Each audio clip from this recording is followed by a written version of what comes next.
This Justin Dempsey is wrong about literally everything. Hi everybody. Welcome to Overthinking Games, a podcast about what games can teach us. We're really just talking blueprints today. Katie's still dead. Oh, Katie is actually dead. She died of pneumonia. She refuses to stop getting pneumonia, so she can't join us. Yeah, for she's just like got long pneumonia or something. Yeah. So she can't join us for an actual episode. So we're just gonna.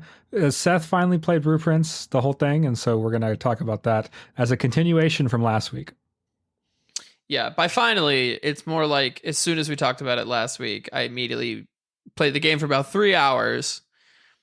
And then kind of just didn't stop playing it until I beat it, ? It's a game that so we'll talk a lot about it. Yeah. So anyway, Dempsey, what have you been playing this week? I've played a lot of video games. I feel like there was a couple months where I was not gaming like that much at all. And I feel like now I am in my video game era. I wonder if I was playing anything. I think I was playing Blueprints last time, and I talked about how much I didn't like Blueprints, and I stopped playing Blueprints. And instead, I have played the entirety of Citizen Sleeper 2, which is an incredible video game. That's good. It's so beautiful. The art's really beautiful. I really love the mission structure as well. You never played Citizen Sleeper, right? No. Okay, so if Katie was here, we could talk about it. But basically, instead of one location, like you're on one spaceship in the first game, you have like a whole asteroid belt now. That's cool. Instead of just doing single tasks, you can take a group of employees, basically, and take them and do like day-long missions or like several day-long missions. And that is kind of actually like a colony sim. So it's much closer. No. So it's much closer to like, imagine like a crew, like a space crew, like Firefly. So it's not like a big community, but it's like 6 people or whatever. And you can choose like 2 of those to take on a specific job. And then they get bonuses they have different stat bonuses that should complement yours. And then each task for a success is a certain role. And then those compound, like getting successes on multiple roles kind of compounds into one larger goal. And so that happens. Baldur's Gate, but less combat and more roleplay. Yeah, a lot. Yeah, it's a much more closer to a novel than it is a book or like a novella, anyways. Because, so I beat this in about 8 hours. And once you get a system down, the dice almost act as like a break from reading more than like any actual challenge. Which I think there's a version of this game that has like more sophisticated mechanics, but I don't know if that would really benefit. I don't think anyone playing. No, I don't think so. Like for what it has is good, and the missions you can really fuck yourself up on. Like the general world you can't really fuck up too bad, but the missions themselves you can really fuck yourself up. And the game lets you do it once and then heals you, and then after that, if you keep doing it, you're fucked, which I think is kind of a fun system. There's also like... Sorry, my dogs are barking in the background. Oh, that's funny. There's like elements of the physiology of your character which are different but make it very fun, which I don't want to spoil. Anyways, so the only thing that complicates my feelings about this game is Jump Over the Edge, who's the developer, Gareth Damian Martin. He has this series of tweets about how he doesn't want to write sci-fi about space travel anymore because he feels like he's complicit in like Elon Musk's destruction of the American society, like America, because Elon Musk likes space travel. And so he, what does he say? I think sci-fi has the ability to interrogate ideologies of the present, but I would be lying if I didn't feel a tension about presenting multi-planet future as even a possibility. Okay, here we go. Here's the main thing. My future work is moving away from space travel and multi-planetary futures because I no longer want to draw people's focus there. And I just think that's a really shitty takeaway from all of this. Yeah, I that think seems silly.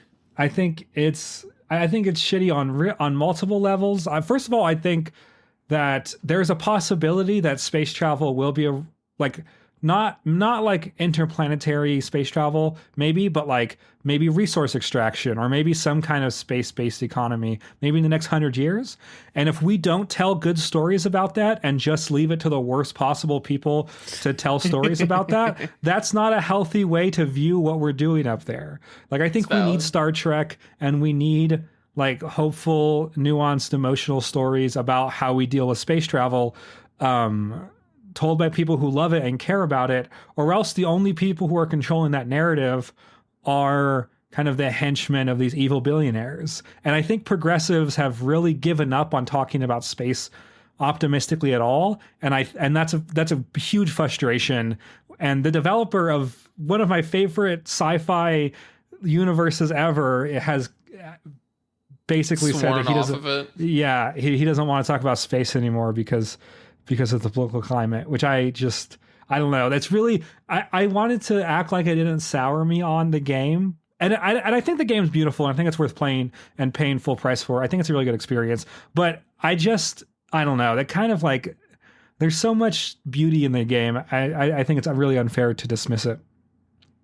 So besides Citizen Sleeper 2, I have played the first like 4 hours of Hideo Kojima's Death Stranding, the director's cut for PS5. Mm-hmm. And have you ever played Death Stranding? I've not. It's really difficult to spoil this game because it is so nonsensical. So for example, it's about fetuses. You carry like a baby around or something? You do, yeah. Yes, you do carry a fetus because the fetus's mother is brain dead. And so the fetus has a connection to the world of the dead and the world of the living. And you use that to tell where invisible monsters are. And also these invisible monsters bring a rain that ages you. And so you get too old if you stand in the rain. And also, it's like, it's a metaphor for the US, but it's like, so imagine people keep on saying America, but it looks nothing like America. It looks like Iceland or Greenland or something. It looks like Greenland, where like there's no trees. It look like there's just rocks and moss and that's it. But people keep talking about it like it's America. And then instead of the United States of America, it's the United Cities of America. So it's a UCA, which is a really strange decision. And so it's like this really, and like you die and you go to a beach and then you come back from the beach and then maybe you're born yourself as a baby. It's very surreal. Like every decision that the game makes, I had no way of predicting what the decision was going to be. And like there's like full like 45-minute cutscenes, and then like you'll play and then you'll play for like 20 minutes and there's like another hour-long cutscene. It's really strange. It is 100% earnest. Like it is like there's no irony or like meta. Like I think, well, there definitely 100% absolutely is a meta commentary, but there's no like irony or like humor that's based on like, look how ridiculous this is, and aren't video games silly? It's very much like, no, these babies are a really important emotional part of this world, and the fact that their mother's dead isn't like, everything is like super like, it's like taking itself very seriously, unbelievably seriously. And like not in an ironic way. No, it's very no, serious and like a no. very unironic. No, there's not a hint of irony in here. Except there are some things that are baffling because I don't know if I'm not smart enough to know that they are ironic. So like, for example, the main character is played by Norman Reedus, who is an actor on The Walking Dead and has a spin-off show on The Walking Dead, right? Okay. So he has a Walking Dead spin-off show, Norman Reedus. And in this game, you can take a shit in a bathroom, and then you close the bathroom door so it censors the shit, and the door is an advertisement to the actual show that this guy, Norman Reedus, is in. And it's I think it's called like The Walking Dead Presents the Ride or something, and that's the bathroom door. So anytime you use the bathroom, you are hit with like this real life advertisement for this guy's TV show, which I don't understand. I think in the original version, there also used to be an advertisement for Monster energy drinks, and you would build your stamina back up by drinking Monster energy drinks. That has since been unbranded, but the mechanics stay the same. Why? Also, there are famous people that are not actors, but they're in this game. So Guillermo del Toro, the director, is in this game as a main character. But he's not an actor. Like, Guillermo del Toro is not an actor. He's not like a director actor. He's never acted in his life. But he's in this game. Like voicing a character, or he's like physically in the game. So here's what's really strange about this. So Guillermo del Toro, he was scanned into this game, right? Like, he was scanned into this video game. But Guillermo del Toro is not giving the voice performance. It's someone else kind of doing a vague Guillermo del Toro impression as the character that he's playing. However, when Guillermo del Toro comes on screen for the first time, his character, his name is Deadman, and then underneath Deadman it says Guillermo del Toro. Wait, okay. Even though it's not Guillermo del Toro doing the performance. It's his likeness. It's his. He was scanned. Yes, as a 3D scan into the video game. It's his physical likeness. Yes, but the character who is labeled as Guillermo del Toro, yes, is not voiced by him. Is not voiced by Guillermo del Toro. But it's supposed to be him. It's supposed to be him because it says Guillermo del Toro not in the credits, in the game. In the game. Yes. There's an introductory thing and it says Deadman Guillermo del Toro. And apparently there's other celebrity cameos. There's like Conan O'Brien is in this game. What is this? It's so also the mechanics, if you've never played, so you are so no one can go outside basically, because if it rains you get old, and also there's these monsters that are from the land of the dead walking around, and so no one can go outside, and so all these cities are isolated, and so the only way to get goods in between cities is like people like you, the main character. Then you're kind of like delivery people, you're like mailmen kind of. And so the gameplay so far has been stacking a bunch of boxes on your back and then trying not to trip over rocks. And then like you use the triggers to control each arm, right? And so you'll be walking, and then if you step weird, you'll tumble. And then so you have to like brace yourself with your right arm, or you tumble again and you brace yourself with your left arm. And that's the game. It's kind of a walking simulator. It's why? And so it's and it looks like you're the most uncomfortable person ever, because everything that you can put in your inventory is physically on your character. And so you can have like 4 ladders, but they're like stuck to your character physically on them. And so as you're walking around, like you can overweight yourself on one side of your character, and then you'll be falling over the whole time. Or if you use inventory things, you want to balance out the sides of which your inventory you're using. And Why? so basically what it is it's you so it's very difficult to get around because there's lots of rocks. Like literally just like it's like I guess in a normal open world game you just kind of go over the rocks, but this game's not like that. This game's like you can trip over the rocks, and if you trip you'll spill all your stuff. And then you have to pick it up. And then you have to pick up all of your shit. Reorganize your inventory. Yes. To like balance your character out and to make sure that your goods are like on your back. And so you get things like ladders that you can put on the floor to cross a stream, or like a rope you can use to get yourself down a cliff or something like that. And so the idea is, and this is where people who like this game really, really like it, and I think I'm falling in love with this game. I think so far, first of all, visually, it's one of the most like cinematic games I've ever experienced in my life. Like it is like a movie. It is like what movies try to be.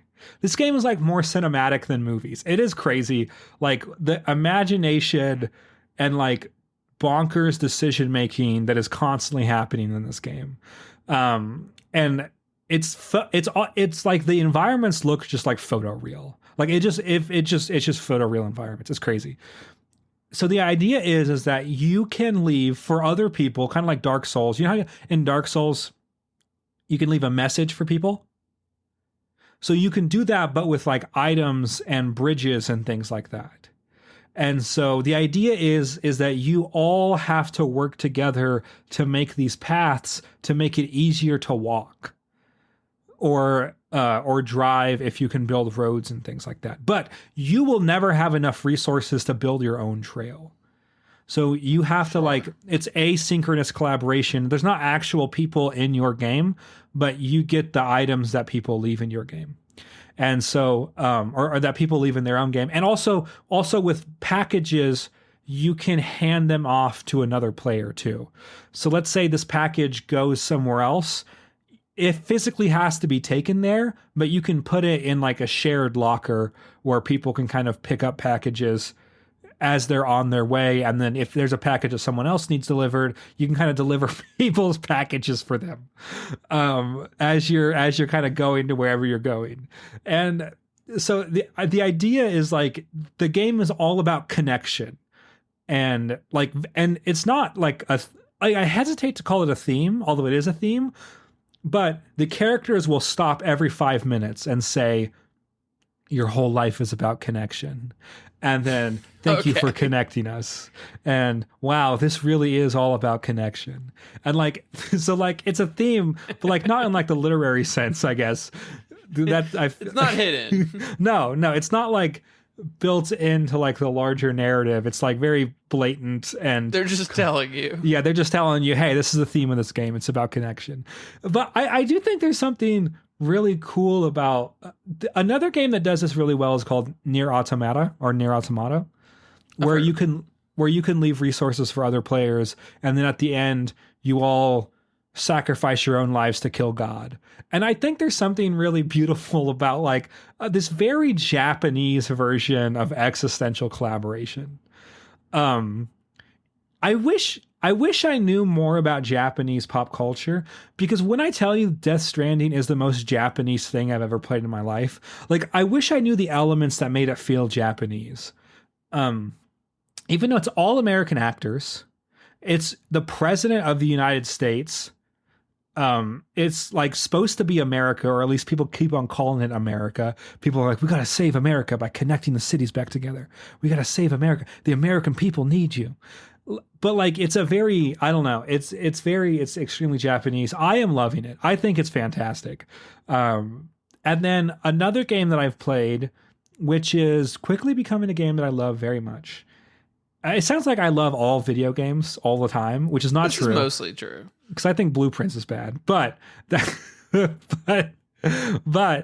a game called Sayonara Wild Hearts, which has one of the best pop albums I've ever heard of for its soundtrack. Like it's so good.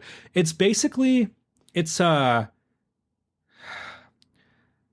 an endless. It's a runner basically. You're on a motorbike or you're on a skateboard, and you're going forwards, and you can like swap between 3 lanes to get the gems or the hearts or whatever. And that's and that's the gameplay, and it's very, very easy and very, very simple. It has the best vibes of any video game ever. There's no particular element of it that's incredible. Like, I think the music is probably its strongest individual element. The music is like really good, like bubblegum pop.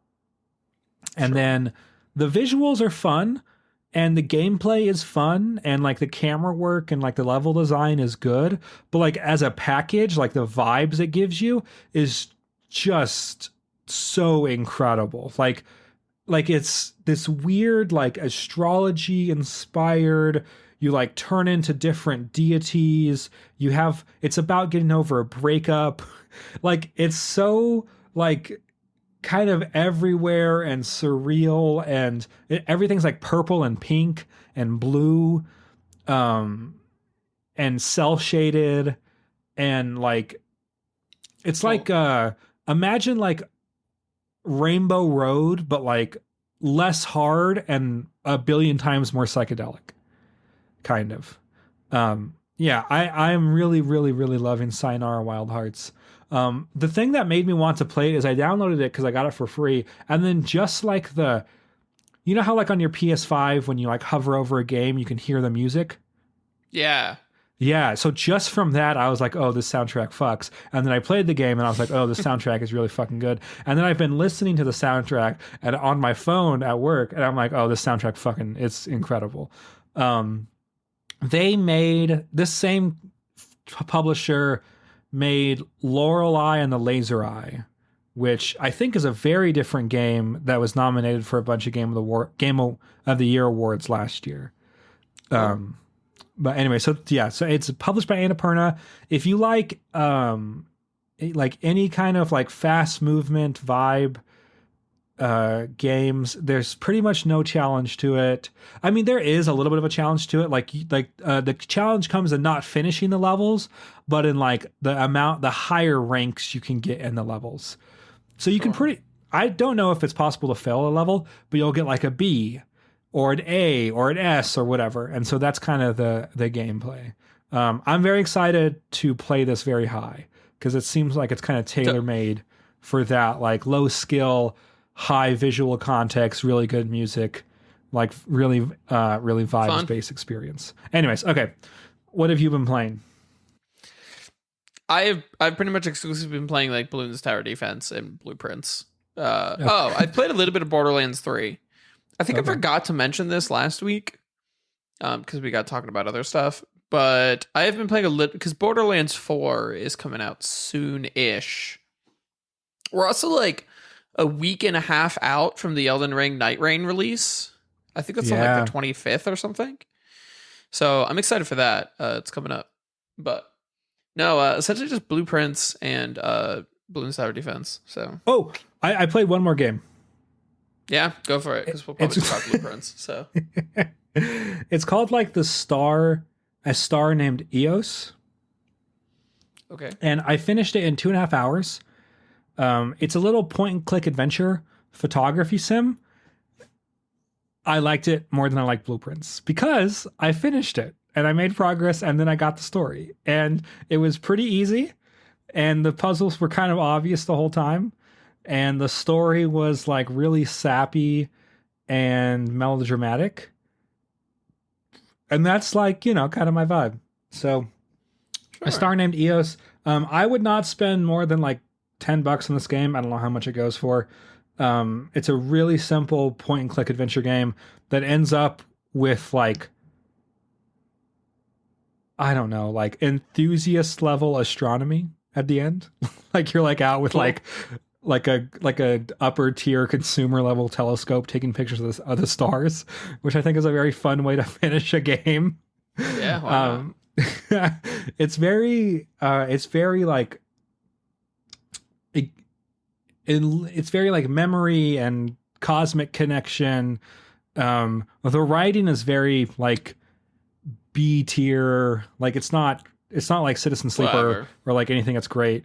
But it's a very simple, easy puzzle game that has okay vibes and has the most anime girl ending ever, in the sense that not your character is an anime girl, But I think that was the one thing I did not like about it, is that at the end you get a girlfriend. And it's like the weirdest, like, I'm not going to say incel-y, because I feel like that's too loaded and strong, but it's like the weirdest, most uncomfortable version of like romantic dialogue I've ever heard in a video game. Maybe not ever heard in a video game, but it's just really weird. And like, this woman worships you for no reason and kind of has no life outside of you, and like really like is always telling you how great you are and how strong you are. Like, it's really weird and uncomfortable at the end. But besides that, everything's pretty good. Okay. The ending kind of, it's, I would say cringe, but that feels too generous. It's something beyond cringe. It's like, oh, this person needs to go to therapy or something. I don't know. Okay. I don't. That's how I feel about the ending of A Star in a Muse. Okay. All right. Let's talk about Blueprints. Let's do it. We're coming from two opposite ends of this. Because listen, I think so. So here's my general thoughts for Blueprints. All right. So based on how you framed it last week, I wasn't sure how to feel, but going into it, it is a quintessential roguelite experience. I quite literally think it hits every possible box you could hit when you hear puzzle roguelite. Like, I didn't really think it could be done, and it's a perfect execution of the idea. Like, quite literally 10 out of 10. Okay, full spoilers, by the way. Yeah, full spoiler episode for Blueprints. Which, as a game, you don't necessarily want to be spoiled if you want to play it. Yeah, exactly. So, where did you get before you were like, I'm done with this? So I got into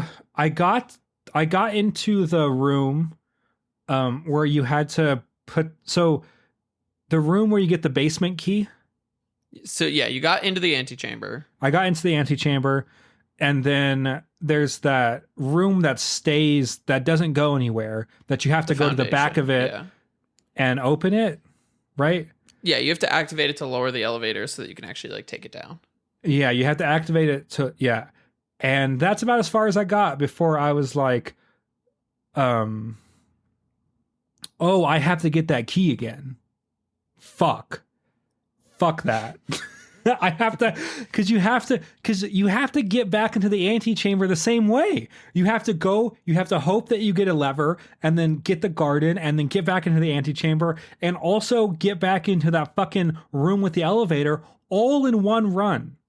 And I was like, I'm not fucking doing that. Fuck that. And then I stopped playing. Because I made points last week about, because I had talked about the idea that like there's got to be some permanent upgrades to improve consistency, and I was exactly correct. There are permanent upgrades in order to improve consistency, but there's also like gameplay technique to also improve consistency. Like, one of the books it gives you in the game tells you like you really need to draft like your first 3 rows of rooms before you start diving higher to give yourself a solid foundation of keys and gems. Because gem rooms are essentially always better than non-gem. Not always better, but like gem rooms tend to be better than non-gem rooms. And like tend to have more pathways, which actually really improved my gameplay was doing that. I would do like the first 4 rows before like diving higher into anything else. I think I also got a little lucky. Like my first run where I got the basement key, so I had also already discovered that there was another basement door in the fountain in front of the house. Okay. So I already knew I was going to need a basement key there. I had already lowered myself into the lower part of the foundation, so I knew that there was a basement key there. And so that when I went down the foundation, I got my way into the basement, and then but you've never been in the basement. No, I didn't want to, because I didn't want to get into the antechamber again, because that took so much effort. But wait, but you took the elevator key. Oh, but you have to get both sides of the basement in order to actually solve the basement puzzle. Okay, so you never solved the basement puzzle. I know. So here is where I quit. So I got into the antechamber. I got the backside of the. I got the elevator working. The elevator works for me, but Yes. I think you need the basement key to go into the basement once you go down the elevator, Yeah. and so you have to get back into the antechamber. Well, okay, so I was like, I had fuck that. already lowered the foundation elevator before my basement key run, and it stays lowered, so you don't have to do that every time. Oh, There's okay. there That's there helpful. are there are a surprising, and I think the game does not tell you this, but there Okay. are a surprising number of things in blueprints that are persistent run to run. Like once you lower the okay. foundation elevator, it always stays lowered. Okay.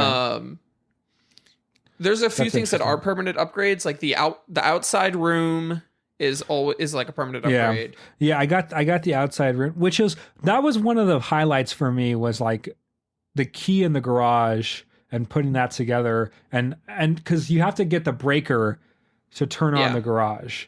And so that was like an element of like, okay, that felt good. Like that level of challenge, I was like, and then that's also a permanent upgrade where that stays open and that leads to massive story. Like that's just a whole different part of the game that it leads. And I like that. Yeah, and so for context for where so that means you didn't find any of the red letters. Yes, so I did find the red letters this in the safes. Yes. Okay, so I have only cracked one safe, and it's the one in the shelter. Okay. I do not know how to crack any. I know it has something to do with dates. How did you figure that out? So I'm surprised you didn't figure this out. This is one of the so in each of the rooms there are 2 paintings on the walls. Okay. The paintings on the walls are always the same for that, not for the room, but for the square that it is in. So, for example, Okay. the entrance hall, because it is the bottom row center square, always has the same 2 pictures. If you go Oh. 1 square to the right, you can draft any room, but it'll always show you the same 2 pictures. Okay. The 2 pictures are similar words, but one letter has been removed. So, for example, you might have, I have a bunch of them listed. You might have like house and hose. So the only thing that's changed is one letter U is changed. Sure. And if you map out if you take all of the rooms in the mansion Jesus and Christ. you look at each of their paintings and then you find the letter that's missing, it spells out, if we count small gates, 8 dates crack 8 safes. So I know that getting into the safes has something to do with dates. Sure. The one in the shelter pretty much told you, like, put in today's date, and it'll open, Sure. which is not super hard to do. It tells you can figure it out by like cross referencing a couple different things, and I think it just tells you in some places. Yeah, I had to figure out the date to get the timer, the timed lock. The Is lock that that's that's the shelter one, right? Oh, yeah, you're right. Yep. Yeah. So and I know, like, I found the birth certificate that's in the archive. Okay. Which I presume is an important date to one of the safes, because it was sort of a multi-step puzzle. But like, and I don't know what all 8 safes are. I know because it says if we count small gates. So I know that there's one on the outdoor campsite orchard that I don't know how to get into. I never got into the orchard. Okay, so here's the other thing. So you know how there's a couple rooms on the outside of the house where you can turn on the gas and then it lights up one of those blue flames out front of the house? Yeah, I got 2 of those on. I have 3 of those. Oh. Okay. But I can see the 4th one in the orchard. I just don't. I presume there's a date that goes with that lock. Oh, sure. And it must be a year because it's just 4 numbers, at least I guess, or I guess it could be like 1124 or something. Yeah, I drove myself crazy trying to find like I remember walking back and forth a bunch to that orchard because I was like, okay, this is like available to me. So the thing is availability is not a predictor of when you will have the information to solve that puzzle. And I think this was a big point that we talked about last week, is because when I was thinking about, again, I hadn't played this game yet. When I was thinking about it, I was under the guise of like, oh, you probably just need to restart. Sometimes you probably just hit a dead end and you just need to restart. Sure. Which is completely true. It's 100% how this game is played. Because you will sometimes just hit dead ends where you're like, okay, I'm out of rooms, I'm out of steps. Like, I'm looking for this one specific room and it didn't pop up. And I sort of know the condition for how to get it to pop up. Or this was often the case because you said like you'd have runs that would take hours. I don't think I've had a single run that's taken longer than like. No. What I meant was I will have puzzles that I'm trying to solve that I have to do runs over and over again. And to solve that puzzle will take hours. So that's definitely true, right? Like to get things to happen in the order that I want them to happen in, or to give me rooms next to each other to test things, that will take hours. I don't think though I really started taking notes on things until I got like a good chunk of the way through the game. Because I feel like the game does bombard you with things that you know are puzzle pieces, but with like no way to connect anything. Like you're going through the game and you're like, okay, I see this art on the wall and I know it's connected to some puzzle. I just don't know what. Yeah. Or the other thing for me right now, I see a bunch of chess pieces in all of these rooms and I have clearly there's part of some puzzle. I have zero idea.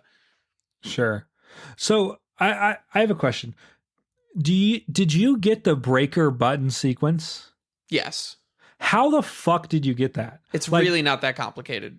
I did not. I hated that so much. I think I could literally stream it for you right now, and I could probably do it. I got the information because like there's some things that will just be like, hey, we're fixing your breaker. Here's the colors and things like that. But like to putting that together, that's not fun. I don't know.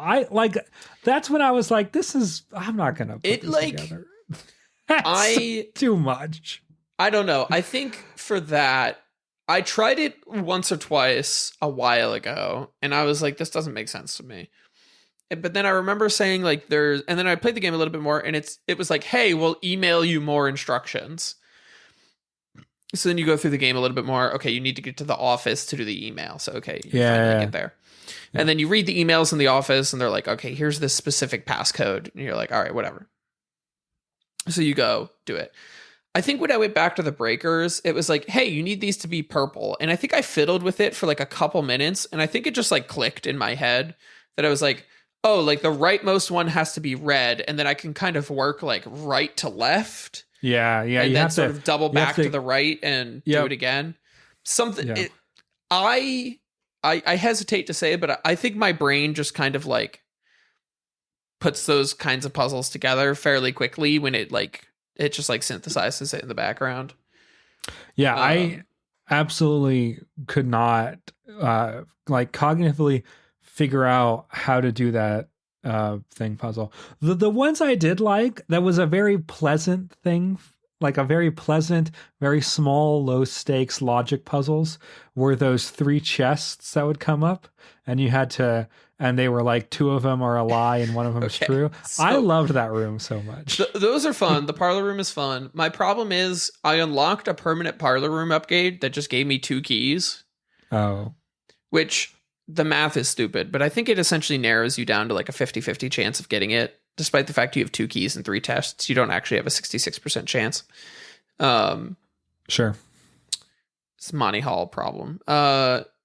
So I would just run into the rooms and I would like scan each of the 3 of them. And if I couldn't like instantly figure out the puzzle, I would just put keys in 2 of them. And then if I got the gems, I was like, great. And if I didn't, I just moved on with my life. Oh Um, no, I liked those. And then the dartboard as well, which I I was worried you were just gonna be like, I'm too stupid for the dartboard. well, I am, because I figured out the green. I think the green was addition. Yeah, the blue is addition, the yellow is subtraction, Yeah, something like that. and then And I was, multiplication, division. and after I figured out that it was like a math equation, I was like, I'm not going to figure this out. I'm just going to Google this as to what the other colors mean, because I was like, I understand that it's asking me to do some math, and then also it was nice because then I could reference what the colors were. So that's one where I figured out like the first step, and then I was like, I have no interest in like, because yeah, you would have to like do different uh like I mean, it's all operations. yeah, and you have to do them in like order, but Yeah. the game tells you. The thing that messed me up when I was doing that for the first couple times is I thought it was respecting the rules of like double and triple points on a not billiards, on a dartboard. So I thought it was like, oh, you were getting like double points for this and then like triple points but subtracting. And I confused myself a lot until I was just like, oh, you're literally just doing like number and it's just telling you what operation to do. It's like, okay. Let me see. What other puzzles were like? So what do you think was the most obtuse? Because I think what Blueprints has made me realize. Yeah. I don't think I like puzzle games. I think there's something about like difficult games and puzzles that really turns me off to games. Because I'm trying to think, because I just don't play puzzle games very often. That makes sense. And they don't like grab me, I guess, in a way that other types of games do. But yeah, there's just something, I don't know. I feel so strange about it. There's a lot of puzzles that I have yet to solve. And I think I'm also kind of at the like, we're just kind of done with this game sort of vibe. Sure. But even just like looking, so I just took screenshots of everything. That was my way of sort of playing this game. Sure. There are like, there is a number of just like incredibly obtuse like screenshots of things that I'm like, what could this possibly even mean? In the wife's bedroom, there's a note written in some language that is not English. It does not appear to be any other language. It looks like corrupted Swedish, based on like a Google Translate image scan. It recognized like some of the words, and it was like, this is mostly gibberish. There was also like a note in her room that just says like, does it ever end? And there's like a looping thing of barbed wire. Like, what could this possibly mean? Like a lot of them I actually didn't think were like too bad. Another puzzle I actually did like was the music sheet puzzle. That was kind of a fun one. That one wasn't too bad. Oh, I collected like 3 of those music sheets. There's 8 of them. Okay. Also, so the game does provide you shortcuts, and I think this is something that was really helpful, and I kind of got lucky on. Once you do the basement puzzle once you actually get into the basement and you do the puzzle, you don't have to do it again. Like the puzzle just stays solved. So you don't have to like go back through both sides every time. Also, did you have the workshop unlocked? The thing that let you like combine different things together? Yeah, I did. Yes. That's where I got the lever from. Okay. So if you combine a hammer, a battery pack, and the broken lever, it essentially gives you a power hammer, and it tells you that it can break through brick walls. So there's a you know how where the little platform that has the flames on it? Sure. And if you look directly, if you're like walking down the stairs outside the house, but instead of looking left to the flame platform, you look to the right and there's like a barred up thing that leads into the mountain. Yeah.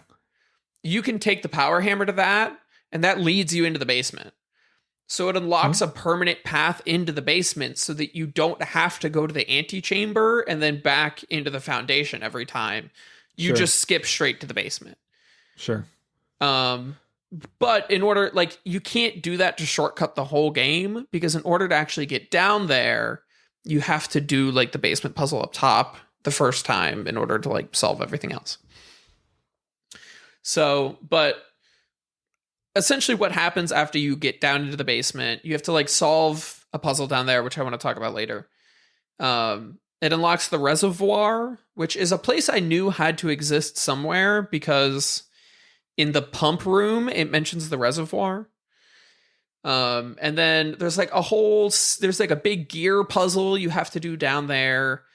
It leads you to another lever, which leads north out of the antechamber. And then you have to walk all the way back up to the antechamber, walk through the north door, and that's the 46th room. And then it rolls credits. So I have a question about a puzzle that I'd never Googled, but I wanted to see if there was a payoff for.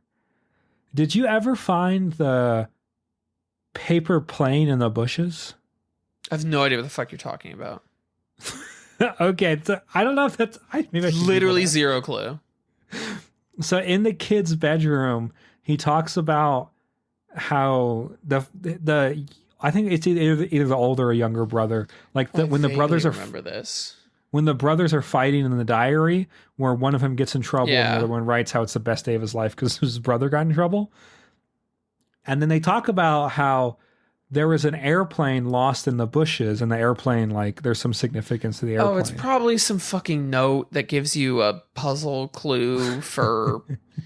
It's probably like one of their birth certificates, and it says like use this combo on this safe. And I spent so long trying to find that fucking airplane, and I never found it. And I don't know which bushes. Anyways, that's the only puzzle that I felt like I wanted to solve.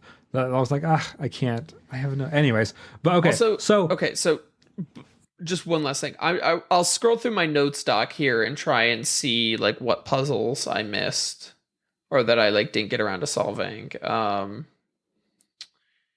Oh, one thing I did manage to do that I was impressed by, I did manage to power up the laboratory from the boiler room, which unlocked some sort of permanent upgrade. Oh yeah, I did that. Yeah, is that because the laboratory is where you can make your own upgrades. Yeah. I speaking of obtuse puzzles, I know there has to be something to do with the fact that everything is named after a color. There has got to be, like, everything is a color. It's blueprints. There is the book is the red prince. It's the blue swim duck. Oh yes. The name of the local network name is Blackbridge. They live in Reddington. Yes. Like, everything is named after a color. The rooms come in colors. Like, there's it. But again, literally zero clue how this could all possibly be connected. Pretty much did not crack any of the safes. So let me ask you this. Okay. Does it go like, cause like, so where I have played, I feel like I got a sense for how it functions.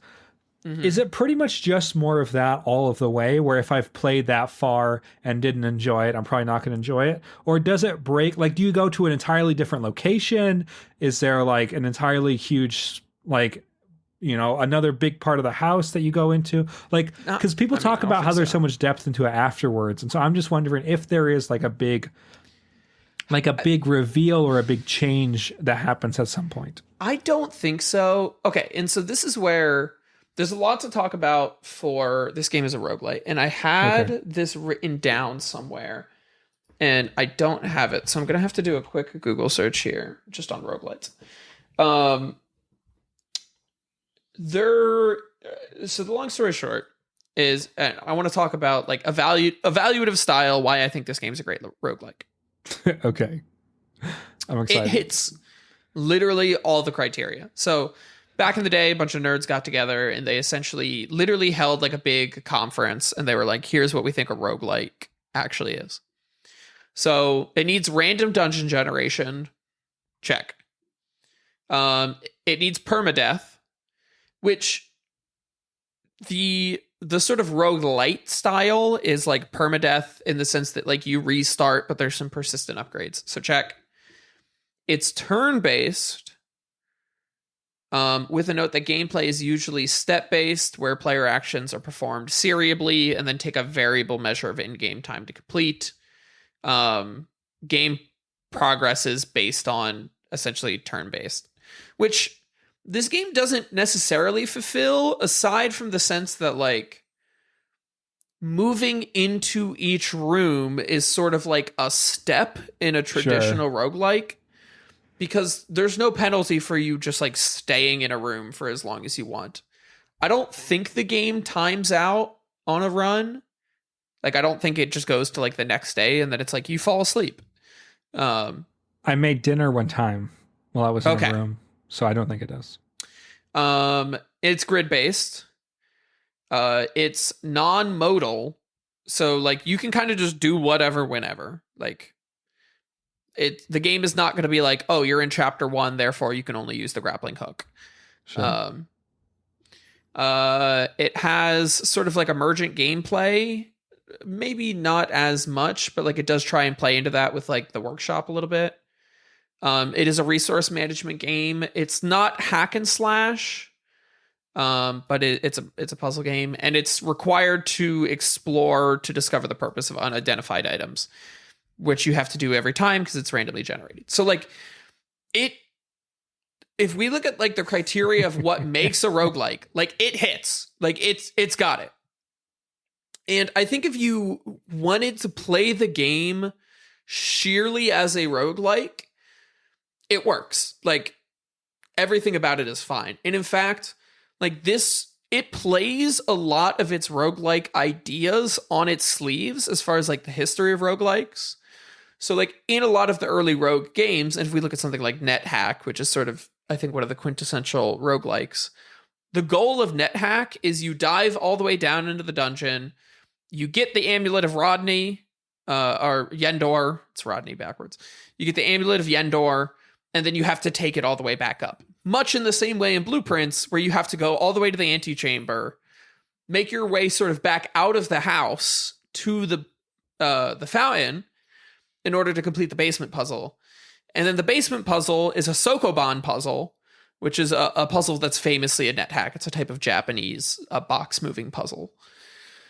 So, like, Blueprints, other than the fact that it's kind of like a genius roguelike, is actually playing a lot of its inspirations on its sleeves, which is probably why I think it's fantastic, and I had a great time playing it. It knows what it wanted to be, and it completely succeeded in doing so. Because you'd think, like, if it's a puzzle game, like, how are you going to incorporate that into the roguelite style? But the idea of having to, like, solve this puzzle by doing it iteratively and, like, making slow progress on it is sort of like the roguelike style. I don't know. I've never, like, really seen a game that implemented it the way that Blueprints does. Like, I feel like there's roguelike games that have puzzles, but not in the sense that like Blueprints does. I don't know. It's kind of like, it's fascinated me to think about it as like just a good roguelite, I guess. What didn't you like about it other than just the, like, I couldn't figure out these puzzles? I think that's mostly it. I think it just felt like I don't know how long I could be here for. Like, trying to figure this out was something that I think made me really hesitant to continue playing. I also think my brain, I don't think I'm bad at problem solving, but I think I am not great at, which maybe I'm just bad at problem solving. Maybe that's just a way to say I'm bad at problem solving. But I just feel like puzzles are not like my favorite thing. I'm trying to think of other games that have like puzzles, or like, I don't know. I just feel like I don't like puzzles with like a specific way to do something. Is just not. Yeah, I mean, not exactly that's sort what of I hit enjoy. for me sometimes when, like, there's a lot of these puzzles that, again, I literally like have zero idea how they're connected to anything else. Something that stood out was I literally just have a list of like things I was trying to solve that I never figured out. At some point, I think in one of the classrooms, you find like a mathematic worksheet. Yeah. I think you have to get like all of the classrooms in one run, and you get something special. The workshop has these like chiseled out letters in it that I've been marking down, and it probably decodes into something. I have literally zero idea. You know what I don't like about this game? What's that? Is that I could never tell when I was working on something important or not, because on some level they all kind of feel the same level of obtuse. I think like, yeah. I think that's something that really like made me feel like I had a lack of direction, I guess. Maybe was that like there's like either like I still don't like, I understand to get to the basement was the goal, but there's so many other things that you can be doing that it provides option for, that it provides information for, that it provides potential connections that take a lot of time to explore, where like I don't know. Yeah, you just have to. It would almost be helpful to know if like, is the thing that I'm trying to solve a lore puzzle? Is it a permanent upgrade puzzle? Is it a puzzle actually required to like beat the game? Because I think having played through it, most of the puzzles really seem oriented to like they're not required to beat the game. Most of the puzzles are, I think, associated with some sort of permanent upgrade or true ending thing, or and that's, I think that's something that's kind of annoying too, is to really be feeling like you're putting a lot of effort into something that you don't feel like is ultimately going to make your way towards a goal. And then I don't love puzzles enough. Puzzles are an obstacle. Like they're like an obstacle for me to get to the rest of the game. And I don't know. I feel like in a combat game like Hades or something like that, when you're fighting the bosses, which is Hades is another game I only won once. Like I only finished once and then never went back to, because I felt like I saw the game. I felt like, okay, I see all the stages. For the record, I just need to make it clear. You've seen about a fraction of that game. Yeah, but I've seen like, I know there's like other but there's not like other like stages or mechanics or things like that though. Like I get the idea of what Hades is. It's also just completely untrue. Is that? But maybe I should play Hades before Hades 2 comes out. But but yeah, I don't know. I think that's the thing that felt really unsatisfying. I also just think that I think I'm just not smart enough. Like I'm not being like derogatory. I'm saying that like the way my brain works and what gives me happiness is more like that kind of intellectual challenge that has, I feel like there's very little aesthetic consideration in this game in a way that makes me happy. Like I feel like it's a very mechanically, well, I don't know. I would say the game is very mechanically driven. I'd say a lot of the thought process went into designing puzzles that were interesting. But like it is certainly not a like beautifully designed game. Like I don't think it's designed to be like flowery or for the aesthetic to be the main point or even like a sub point. But also in the context of the game, a lot of the puzzles, I think a lot of the puzzles are for the sake of the puzzles. Like in the game, like Gone Home, for example, is a game where you explore a big mansion and solve puzzles, but you're not solving the puzzles because some old man is telling you to solve puzzles. You're solving the puzzles to figure out that you're a lesbian or whatever that game's about. Or you're solving the puzzles to get somewhere. And I don't know. I think I this think is a little of how I felt after beating this game. So, because after you beat the game, your uncle's essentially like, "Congrats, you own the mansion now." And like, I know there's a greater narrative about, I don't know, like the uncle killed his wife or something, but then like made it look like she disappeared. Yeah, there's people were held hostage. Right, the game is not. It does not take place in like America or even like a European analog. It takes place in some like fascist regime country. Yep. that I don't know, it probably looks like it was like placed during World War II, so maybe it's some like alt history thing. Like I there's a lot of like interesting background, but yeah, I sort of feel the same way that I'm like, okay, I feel like I beat the game. Like I rolled credits, right? So I'm like, okay, I did the thing, but now I'm like, I'm still missing a permanent upgrade. Like there's a whole list of things I'm missing. I'm missing one of the permanent additions. Like Sure. I know I'm missing one of the three. I presume it's something connected to either like the orchard or the missing flame or some combination, or I know that like the big server room that I unlocked has like a terminal in it that has an admin key, but I don't know what the admin key is. And then I found a room that had an admin key, and then that was the wrong admin key apparently. So like now there's another one I got to go figure out, and I'm just like I know like some of the safes are hidden behind some of their own puzzles. Sure. And like I know it has something to do with like a specific chair that people appear to be sitting in. Sure. So what I guess part of the thing that I am becoming fascinated with as we're talking is this is one of the best reviewed games of 2025. It is it is kind of, especially like in like the core gaming audience, like at people who play like, you know, first person AAA games, and then like it is a big deal, and has been for the past couple months.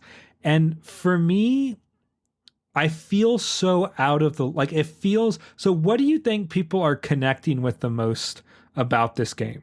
What do you think has earned it its status as like an important game to have played this year? I'm immediately thinking about three things. One, it is a well-constructed roguelite. Roguelites are sort of the, I think, like buzzwordy. Lots of games have roguelite modes, and people enjoy playing roguelites. Whatever. So I think the fact that it is a roguelite, plus 1 point. I think the fact that it is a puzzle roguelite, well, okay, so that's, first of all, it's a roguelite. Step one. Step two, 10 out of 10 execution. I think it pulls off being a roguelite in an incredibly good way. It has quite literally everything you'd ever want out of a roguelite. 3, I think the fact that it is a puzzle roguelite is very novel. Like, games really haven't pulled that off in a serious way. Like, I think roguelite games can include puzzles. Even if I'm thinking about like Spelunky 2, there's sometimes like an obtuse manner of unlocking something.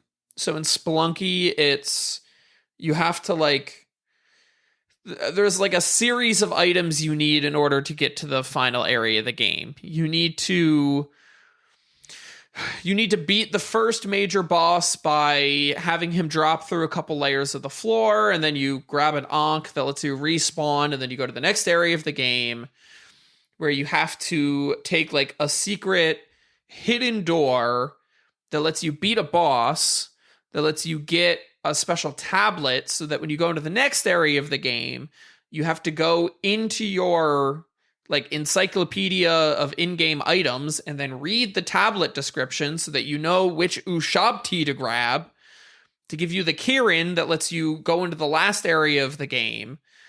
And then on top of that, you have to do this whole, like, Spelunky 2 is crazy. And like, that's a puzzle, but like once it's been solved, like that's kind of it. Most of the game is like mechanical execution. Whereas Blueprints removes the mechanical execution element out of a roguelike.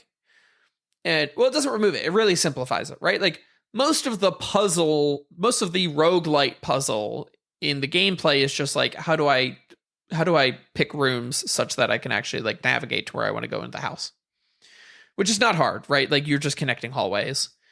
And there's some like basic strategy for like, okay, I want to fill up my first couple of rows, so I build up resources, and then it's just like resource management on the way up. So that's a low barrier to entry in the same way that like Souls games are high barrier to entry, right? Like you actually have to like beat all the bosses to get further. Blueprints doesn't require you to do any of that. You don't need to be like good at blueprints in order to like make success, which I think is part of the appeal. Aside from the fact that it is just like a really well put together game that is like very well executed and very novel. It's just doing something that other people haven't done before, and it's doing it really, really well. Much of the same way that I could see somebody writing like the equivalent of Casey's mod for Inscryption, which just takes like the first part of Inscryption and turns it into like a full roguelite game. I could see somebody stripping a lot of the puzzle elements out of Blueprints and it's still being like a fairly fun and good game, just like a little resource management game. Man, I have a lot to say about this game, but like I don't even... I think part of what frustrates me about this game, and I do want to get back to your question about how the game is mainstream. I think one of the things that frustrates me about this game is just quite literally like how obtuse some of the puzzles are. Like, I'm just getting angry looking through my Word doc here because like some of this stuff just makes no sense to me. The whole thing with the safes, I don't even know where to go right now. And this is why I've sort of given up Blueprints. I managed to literally physically see the next red letter. It's in the basement gear puzzle area. You have to end the day in the middle of the gear puzzle so that the gear is in the right position, so that when you come into it the next day, you can come into it at a different angle and then rotate the gears again to get up to the location where the red letter is. But then it's locked behind another puzzle gate where you have to like put in this combination of letters, and I can't figure it out. And I think it has something to do with some, I don't know. And that's when I'm just like, okay, I'm literally just coming up against blanks here. And like I've found things that I'm like, these must be related to some of these letters, but in ways that make no sense to me. In the one bedroom, I think it's literally just called bedroom. You like dig in front of the clock and it opens up like a hole in the ground that has like an old newspaper puzzle where you have to like guess letters, or you have to like, I don't know, it's like guess the word, and then like the word has like a smaller word inside. I don't know. I never even bothered with that puzzle. I'm sure it tells me something important, but like I have no desire to figure it out. And I don't know, it probably tells me something I need to know, but like beats me, dude. Even like some of the puzzles I figured out, like the whole puzzle for like, okay, the different pictures on the walls, they're one letter off of each other, so it spells a thing out. It's just like, hey, dates activate safes. And you're like, okay, but like which date for which safe? And like in what format? Or do you want like day, like month, day? Sure. Are you a non-English game, so you want like day, month? Sure. And I've just been like messing up all the puzzles. Do you want like a 4-digit year? Do the safes need like 6 digits? Like none of this information has been presented to me, which is surprising because I've played like 12.5 hours of this game. And I have literally zero clue where to go. So this is where I'm just like, I'm done. Like I've used no hints for this game so far. And I don't think you've really told me about any puzzles that I haven't solved already. Sure. So I'm just like, I guess I should just go look up the hints for some of these puzzles, and but I don't know. Like, so I think my bigger idea for this game, and we're a little over time, but who cares? I think my bigger idea for this game is I still think it'll continue to get some mainstream appeal. I think people will remember it fondly. I would struggle to imagine this game like winning any awards down the line. Like I think it does what it I think it does what it does really, really well. Sure. And I don't know, maybe it resonates more with like a mainstream crowd, but I don't really see the replayability in the same way that like Balatro has, right? Like I think you can just like load up a game of Balatro and have like a lot of fun. Sure. I would find myself struggling to load this game up again. And being like, you know what I want to do? I want to start Blueprints from the start, because you already know the puzzles, right? Like that's an element that I feel like this game does not have, and roguelites that I enjoy do have, is that the going back in without the main narrative without the main narrative being the goal, feels really useless. Like if I think about like Balatro or Slay the Spire, there's literally not really a narrative, but the gameplay itself is so fun. That's what justifies me spending my time, that strategy and experience in and of itself is a good time. Or like with action roguelites, I guess, like from like the God of War and Last of Us roguelite modes to Hades, or, whatever, like there's an element of like, oh, that loop is so fun. Even if I'm not progressing the story, that itself is fun enough to make me want to do it again. And I think that's, for me, the thing that's missing to connect with me, is that the game, the central game of fitting the rooms together, for me is not fun enough. Like enticing enough. It's not enticing enough because it feels arbitrary. It feels like if it just doesn't feel fun.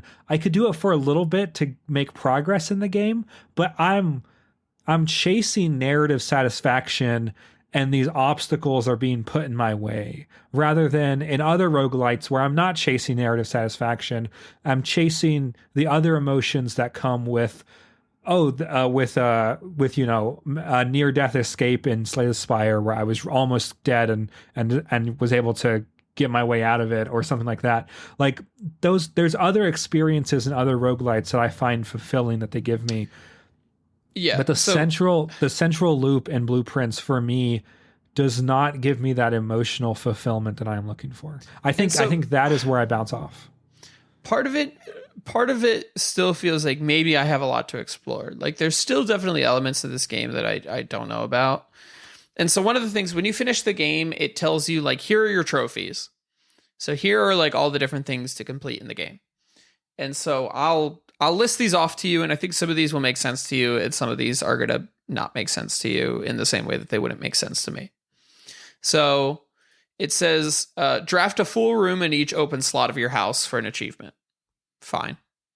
Complete the Mount Holly directory. So like find all the rooms, whatever. Sure. Solve 40 dartboard puzzles. Kill me. Sure. Win 40 parlor games. Kill me. Create all 8 workshop contraptions. Sure, whatever. It says win the drafting strategy sweepstakes. I don't know what that means. I know there's the drafting strategy books you can find. Sure. And I know the library has a couple unlockable ones. Okay, so I'm sorry, I'm going to interrupt you. But here's the thing. So let's say, hypothetically, Balatro have a deck of all 4s. And that's how you get this trophy or whatever. Where this deck, because this is 4-4-4-4 or whatever.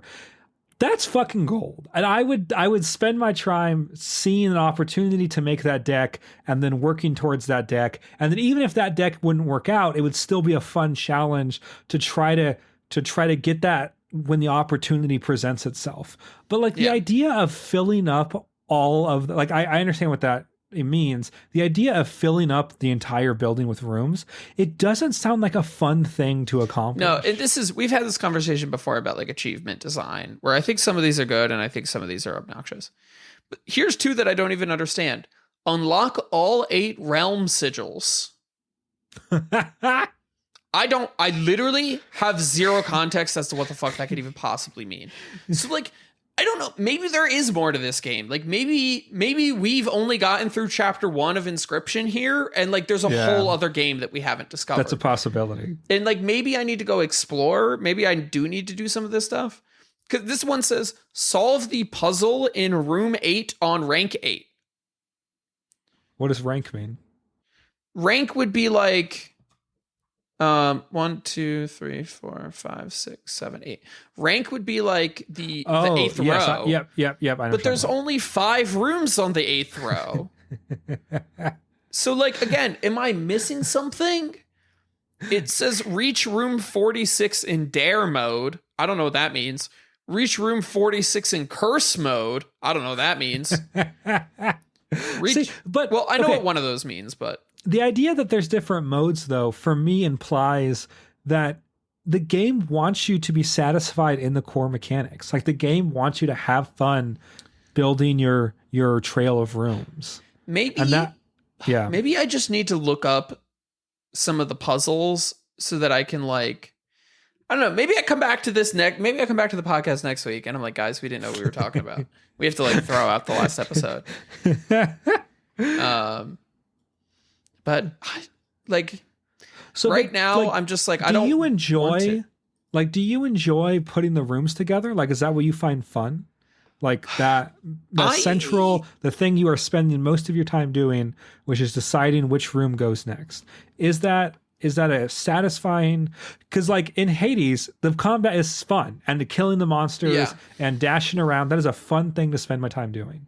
Do you find filling up the hallway a fun thing to do? I kind of do. I mean, like, okay. The sort of challenge I think that exists from, like, hey, I want to find a single room, or like, hey, I want to more consistently be able to get back to the antechamber. I actually don't think it's super unreasonable to get to the antechamber on an average run if that's what you want to do. But I think that's really only possible now that I've gotten, like, a couple extra upgrades on, like, some of the rooms. I've gotten, like, doubles. Like, I have a double of the den, which is a 3-way room that also provides me a gem in the room that I have as an upgrade. So, like, that's a huge boost from the start of the game because I have a room that has a lot of paths and it gives me a resource for the resource management side of the game. Sure. And, like, that feels sort of critical if you want to be, like, getting back into the game further and more consistently. But again, that's sort of like the point, right? Is for a game like this is like, okay, we build consistency by giving the player more upgrades over time. Yeah. You think Katie would like this game? I've been thinking about that a lot, actually. And as we know, Katie, right? Like, she likes puzzle games. She just like puzzle games. But I don't know if she likes roguelike games that much, really. Which is where I'm sort of a little unsure. And I think she would like this game. I'm going to say I think she would actively like this game. I think she would like it more than me. I think she would like it more than you. I don't really have any doubts for that. Would she like it more than me? Is where I'm sort of like... Oh, sure. Like, is she... My thing for Katie would be, I don't know if she would enjoy the sort of grind of, like, restarting over and over again in order to, like, get the pieces that you need to, like, solve some of the bigger puzzles. I think she would she'd like some of the small puzzles. I think she's also the kind of person who might get, like, overwhelmed by the information overload of, like, hey, there's, like, a zillion different puzzles you're actually trying to solve here. I relate. Yep. Whereas, like, a lot of my experience with this game was, oh, like, I'm just going to ignore this piece of information they're giving me until it, like, seems to become relevant. Because, like, it doesn't really seem that relevant right now. I don't know how well that actually served me. And sometimes you just find, like, I'm running through another run just to see if there's anything else I wanted to talk about. Sometimes you just find a note that you're just like, this doesn't mean anything to me. I'm just gonna... because this is the crazy thing. I do like this game a lot. I literally just like kind of running through. So yes, I do like the mechanics of this game. I like playing through this game, and it is kind of fun to just run through and pick stuff up and, like, go through the rooms and unlock new rooms and, like, oh, I found, like, a little treasure map. Yeah, that's a big map that led there before. That's a big point of disconnect, I feel like, for me.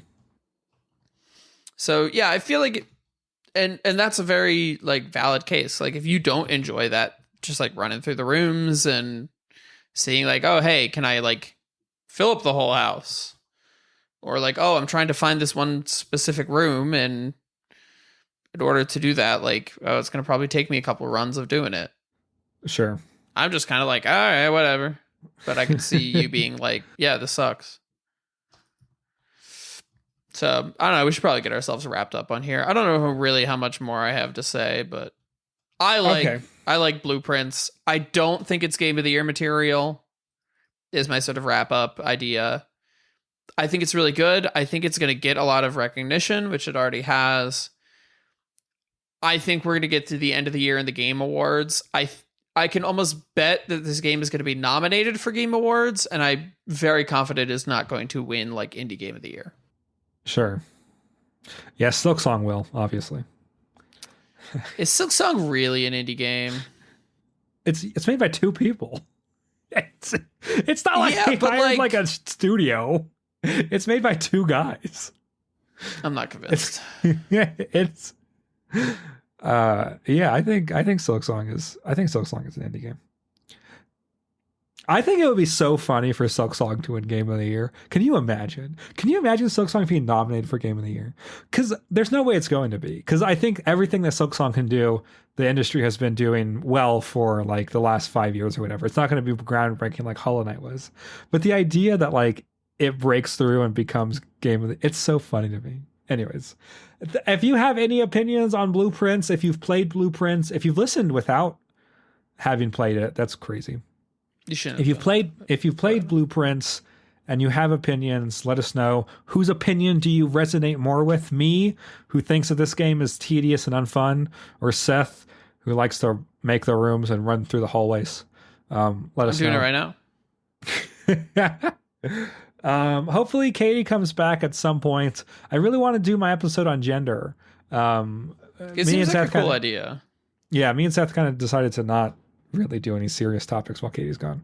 So I think it was more like, I don't think two white guys have a lot to talk about when it comes to two white straight guys when it comes to gender. Yeah, but also like I think we also could have inserted other like non-identity related topics that would have been deep and fun, but I didn't feel like doing that without Katie. All right. So anyways, this is our Blueprints episode. There's really nothing else to title this. So thanks so much for listening. We hope Katie goes back. Hopefully she rises from the dead. Okay, bye. Bye. All right. That is it.